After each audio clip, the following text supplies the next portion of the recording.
Welcome to Bliss on Business podcast, where I'll be chatting to local business owners about their businesses and how they started and their challenges. So firstly, I thought I'd start with someone local to home, who is my mum and also the co-owner of Bliss Bliss Hair. So we'll first start with, so how did your career start? How old were you when you first started hairdressing? I was 16. I actually went to college to do catering. Thoroughly hated it. So I went to the job centre. Funny story, actually. Nice young man behind the counter said, "You look like a hairdresser." I said, "Oh no, I hate having my hair done." And he said, "We've actually got a salon in Birmingham City Centre interviewing at the moment. Would you like to go?" And at the time I was in a pair of bleached denim dungarees, because Dexy's Midnight Runners were number one for anybody out there who's my age. And I said, "I can't go like this." And he said, "I'll phone ahead and warn them that you're not dressed appropriately." And I went for the interview. And by the time I'd got home on the number 9 bus, they'd phoned my mum and told her that I'd got the position. So, yeah, that's how I started. And did it go down well with... First day, I absolutely fell in love with it. I fell in love with meeting people every day, being really good at something. I found out I was good at pleasing people. I knew I listened correctly to what they wanted, and it just came very, very naturally. So I think, obviously, hairdressing, sometimes people think it's an easy career. Mm-hmm. How did your parents, my nan and granddad, how did they take you wanting to be a hairdresser? My mum said it's a hard job.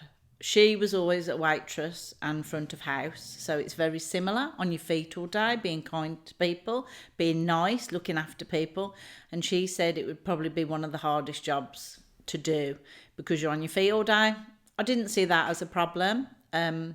Sometimes when people tell you can't do something, you want to do it even more. Yeah, I did that a bit as well. Okay, so, and then you obviously started your career in Birmingham, yeah. And where did you then move on to? And what was that the first stages of your career? Well, I worked for, I suppose you'd call it a chain of salons. They had quite a few. But from day one, when I was training, we used to have to draw on the mirrors or write what we were doing in felt tip, and it was easily wiped off. And there'd always be an essay on the one side for what colour I was going to do. But where it come to the cut, there'd just be trim. And one of the trainers said to me one day, "Why don't you concentrate on colour, because your colours is really good and you know exactly what you're doing." And I said, "Can I do that?" And he said, "Yeah, you can do anything you want." In those days, they liked you to specialise in either colour or cutting. So colour technicians looked after a few stylists, and then stylists just cut during the day. So it worked out really well. So that's how I got into colour. So you do enjoy a bit of cutting. I enjoy styling. Why don't you like colour cutting? I don't know. I think, if I'm really honest, it's the little hair. It annoys me. Back in the day, it was all short hair as well, so it's probably a bit like barbering. All the hairs are really short, and I used to think I don't want to get all them on my clothes, basically. Yeah. So I really enjoyed the colour, putting gloves on, and I suppose I'm quite artistic in that way. So let's talk about Bliss Bliss. Mm-hmm. So that started in 2016. I remember I was 22. How old were you at the time? 50. Well, I'm 58 this year, so 48. Around that age. 48. Yeah, I was 48. So we started it, didn't we, 2016. Mm-hmm. We decided, we both worked in Birmingham, and we thought, why not come local? Yeah. I'd always wanted my own salon, but I always knew it would be quite difficult doing it on my own because I'm a colourist. I always knew I'd have to have a stylist with me. And for somebody to leave somewhere and risk, nobody was ever at the same point of me that could afford to leave their job and risk starting up their own business. So when you wanted to be a hairdresser, I think I remember saying to you, just concentrate on the cutting, don't worry about the colour, because if we ever get our own salon, I will do that for you. And you were like, I don't think we will probably work together, Mum. Yeah. You know, no offence, but... Yeah.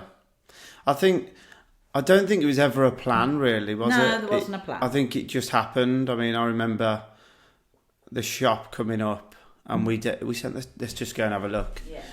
And we kind of just said let's just do it. For me, there was a moment. A good friend of mine had a bad accident, and she was in hospital. And after she'd broken, I think it was her shoulder, and I blow dried her hair. And she looked at me one day and she said, "Have you done everything you want in life? Because I feel like I've seen the light." And from that day, I thought I always wanted my own salon, and I haven't done it. And I think you were at the right place that you wanted to branch out as well. So I think we knitted together exactly the same. Yeah, I think so. And then obviously we had first year, it was just the two of us. Yeah. And then we started employing, didn't we? And go, Yeah, well, we rented a small room just to see if we could work together, because we'd never worked together before. No. We both shared a passion, but we didn't know. It's different sharing a passion, but then a mother and son working together. And we had a few disagreements at the start, just in kind of... I'd probably say you made a mistake once.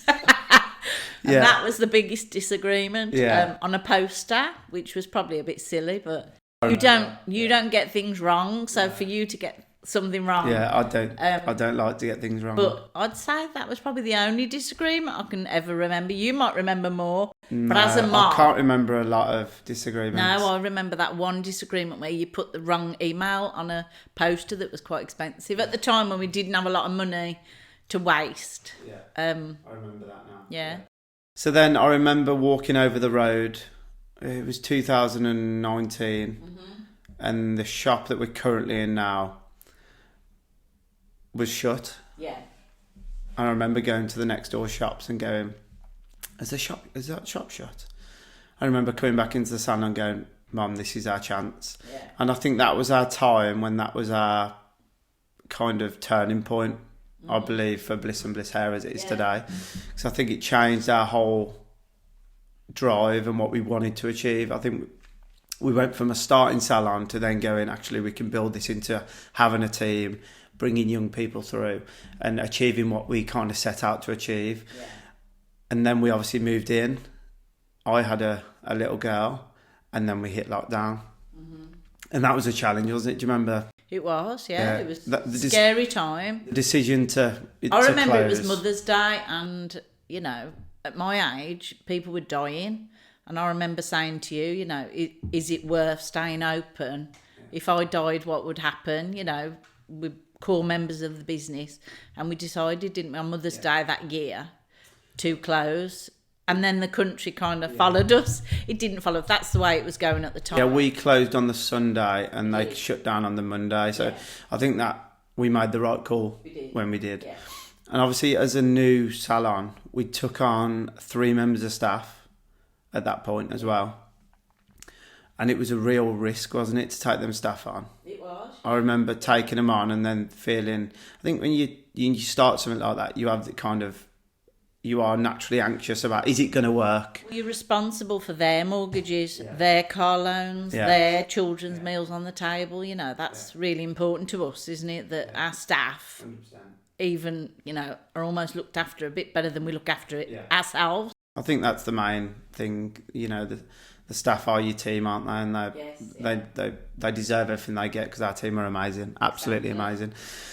I think when we was in lockdown, I was moving house. I remember moving back with you, with my daughter and my wife, and I remember kind of sitting there and we was in the front room on the Apple Mac and thinking, God, are these clients going to come back? Have we got a salon? Have we got a salon to come back with? Time kept going. And I think I remember halfway through the one lockdown, we started getting a lot of messages, and we had a computer that we had to ring everyone. I remember sitting in the front room ringing everyone. Do you remember? Yeah, you do this one.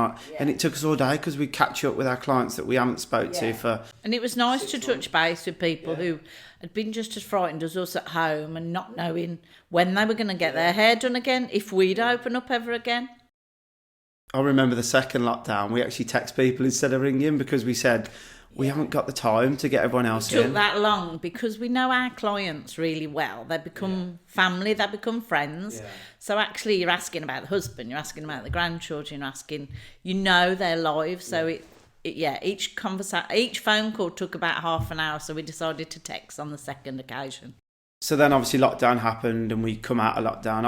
I personally think it was a massive turning point for hairdressing, especially us. I think it was very hard through lockdown, money-wise, business-wise. But I think when we come out, that was a turning point because people were working from home and that's changed. Yeah.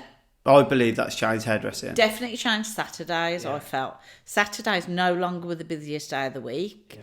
Every day became busy. And we were lucky enough as well to have another relative in the fold, our nephew Jaden. Yeah. And, he's been with us for, over 8 years? Well, he was with us at the small salon as well, so he moved with us. Lockdown was a turning point and it changed the way people's lives went. I still think people do live differently. Yeah, I think they definitely do. I think we still get a lot of clients that can work from the salon. We offer good Wi-Fi, we offer nice cups of tea, coffee, and they feel they can work there, which is good for us and good for them. It's a comfy environment. They don't have to give up if they've got children, they don't have to give up their late nights or their evenings or Saturdays, and I think that's a good thing.